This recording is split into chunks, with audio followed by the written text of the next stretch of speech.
यवतमाळ जिल्ह्यामध्ये सध्या पाण्याचा प्रवाह फार मोठ्या प्रमाणात वाहत आहे. म्हणजे नागरिकांना ज्या 2 महिन्यापूर्वी जे खूप काही पाण्याची त्रास भोगावा लागला, त्यासाठी थेट आमचे संवाददाता वनिश वानखडे हे निळवणा इथे आहे. त्यांच्याशी आपण संवाद करूया. वनिश, काय हाल आहे तिकडे? हॅलो सर, मी सध्या निळवणा येथे उभा आहे. तर इथे बऱ्याच प्रमाणात पर्यटकांची गर्दी जमलेली तुम्ही पाहू शकता. हे पर्यटक इथे आले, एन्जॉय करायसाठी आले आणि तशा पाण्याच्या समस्यांचं निवारण झालेलं आहे आपल्याकडलं बऱ्याच प्रकारे. आणि सरकार मी पण माझा अभिप्राय देऊ शकतो का? वनिश, 2 मिनटं तुला थांबवू इच्छितो मी. मला हे विचारायचं होतं, 2 महिन्यापूर्वीच्या 8 दिवसांनी पाणी यायचं, आता काय स्थिती आहे तिथे? आता सध्याच्या परिस्थितीत ते 8 दिवसाचं 5 दिवसावर करण्यात आलं आहे. परंतु तरी नागरिकांना पाण्याबद्दल भरपूर समस्या आहे भरपूरच.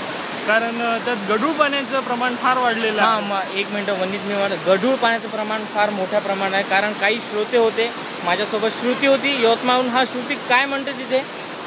संवादच. श्रुती, सध्या श्रुतीसोबत कनेक्शन होऊ शकत नाही. वनिशकडे पुन्हा जाऊया. वनिश, काय बोलतो तू?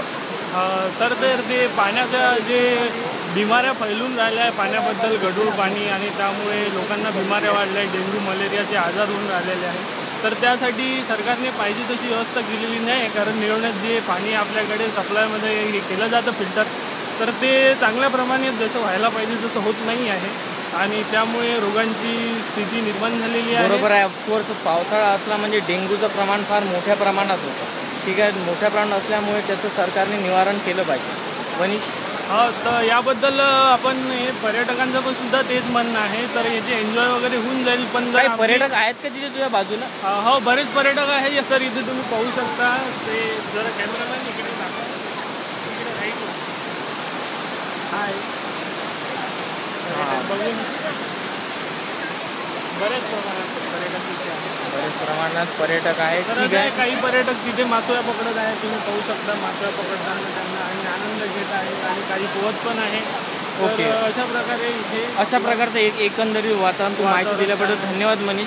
कॅमेरामॅन तेजस शिरभाते, संवाददाता तेजस शिरभाते सकट, ABP माझा. धन्यवाद.